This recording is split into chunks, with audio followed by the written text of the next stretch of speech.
How to use Snapchat SnapMap status feature. To use the Snapchat SnapMap status feature, first of all, go ahead and launch the Snapchat application on your device.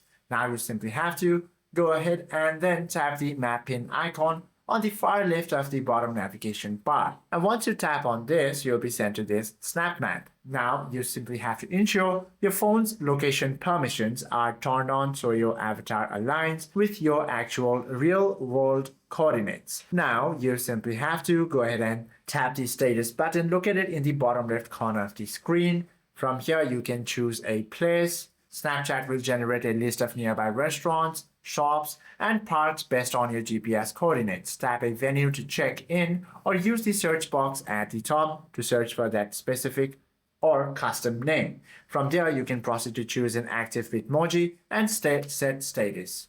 Once you do this, you can view and also edit your map status as well as delete it from the Snap Map. Hope this video helps you out a lot. If you have any questions or queries, do comment down below.